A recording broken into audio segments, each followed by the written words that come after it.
Hey guys, good morning.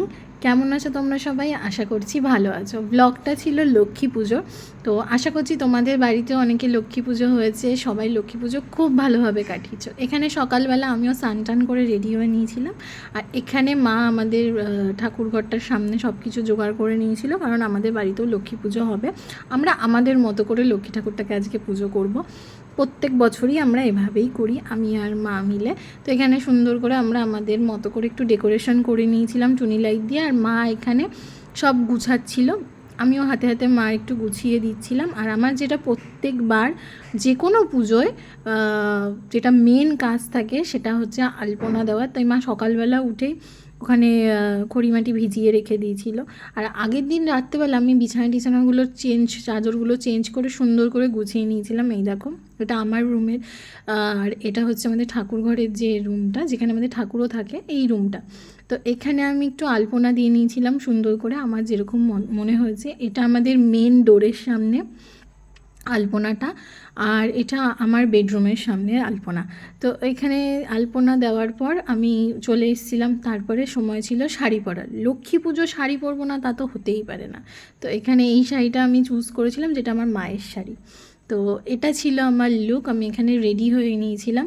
ব্লাউজটা একটু ঢিলা ছিল অবশ্যই, বাট ঠিক আছে। তো এখানে আমি সুন্দর করে মিষ্টি হাসি দিচ্ছিলাম, আর এটা ছিল ওভারঅল লুকটা। কেমন লাগছে আমাকে কিন্তু অবশ্যই জানিও।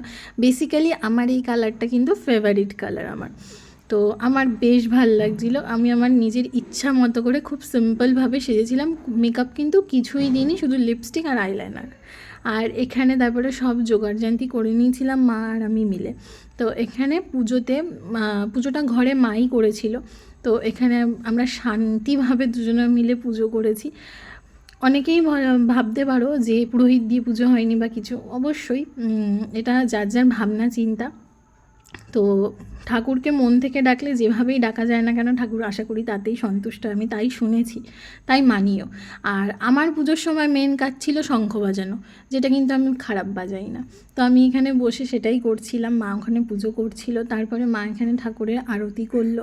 এখানে মানে পুজোটা করে মনটা জাস্ট শান্ত হয়ে গেছিলো, খুব ভালো লাগছিলো। আর বাড়ির পুজো মানে সেখানে শাড়ি পরবো না, একটু সাজবো না, আলতা পরবো না, সেটা তো হতেই পারে না। তো এইবারে প্রথম লক্ষ্মী পূজায় আমার একটু ফিল হলো যে আমি কিন্তু আলতা পরি। তো যাই হোক, এখানে মা প্রথমে আরতিগুলো করে নিচ্ছিল, তোমাদের সেটাও আমি পরে দেখাচ্ছি যে আমি আলতা পরেছিলাম। তো পুজো টুজো করে অঞ্জলি টঞ্জলি দিয়ে আমি এখানে উঠে পড়েছিলাম, আমি আর মা। পুজো এখানে কমপ্লিট হয়ে গেছিলো। তারপরে টাইম ছিল হচ্ছে প্রসাদগুলো সব ঠিকঠাক করার। তো এখানে এই যে আমাদের ঠাকুরের পুজো হয়েছিল যেটা, সেইটা। তো এখানে সব কিছু নিয়ে মা প্রসাদগুলোকে আলাদা করছিল, কারণ সবাইকে প্রসাদ দিতে হবে তার জন্য। তো মা এখানে সব ফলগুলোকে আলাদা করছিল, কারণ আমাদের লক্ষ্মী পুজোর মেন প্রসাদই হচ্ছে চালকলা মাখা আর হচ্ছে কোজাগরি। তো এখানে আমি চালকলা মাখছিলাম এখানে, আর মা কিন্তু ওই সাইডে কোজাগরি মাখছিল। কোজাগরি হয়তো অনেকেরই আছে, কার কার আছে কোজাগরি সেটা আমি কিন্তু অবশ্যই জানিও। এখানে দই, খই, মুরকি সব কিছু দিয়ে কোজাগরি মাখা হয়, খেতেও কিন্তু বেশ টেস্টি হয়। তো এখানে বসে পুজোর সব কাজকর্ম, প্রসাদ তোসাদ সব কিছু করা হচ্ছিলো, বেশ ভালোই লাগছিলো আমার এখানে। আর নিজেকেও বেশ কিন্তু সুন্দরই লাগছিলো, কারণ এই কালারের, আমার ফেভারিট কালারের শাড়ি পরে আমার কিন্তু বেশ ভালো লাগছিলো সেদিনকে। যাও বা শাড়িটা আমার মায়ের, বাট তাও। এবার হচ্ছে যেটা, এই দেখো আমি এখানে আলতা পরেছিলাম সেদিনকে অনেক বছর পর। তো তারপরে এখানে কোজাগরি আমরা প্রসাদ নিয়ে নিলাম, কারণ আমাদের উপোস করলে লক্ষ্মী পুজোয় সবার প্রথমে কোজাগরি খেতে হয়, তারপরে বাকি প্রসাদ। আর মা সবার জন্য এখানে পোলাও করেছিল প্রসাদ দেওয়ার জন্য। আর আমি মানে আমার আর মায়ের ছিল যে আমরা পোলাও, এবারে পনির দেওয়া হবে, তো এই জন্য পনির দিয়ে পোলাও করেছিল। আর তার সাথে করা হয়েছিল নিরামিষ আলুর দম।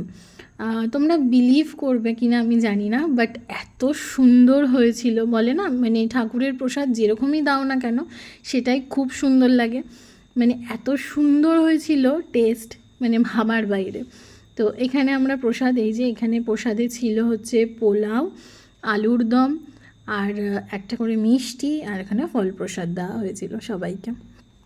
তো এইভাবেই লক্ষ্মী পুজোর দিনটা সুন্দর কাটিয়েছিলাম। তাছাড়াও অনেক প্রসাদ পেয়েছি, সেদিনকে রান্নাবান্না করার আর দরকার পড়েনি। তো যাই হোক, আশা করছি তোমাদের এই ব্লগটা ভালো লেগেছে আর তোমরা লক্ষ্মী পুজো সবাই খুব ভালো কাটিয়েছো। তোমাদের সবার এই বছরটা যতটা আছে ভালো কাটুক, নেক্সট ইয়ারও সবাই খুব ভালো করো আর ভালো থাকো। আজকে তাহলে টাটা, আর পছন্দ হলে আমার ভিডিও অবশ্যই সাবস্ক্রাইব করে দিও।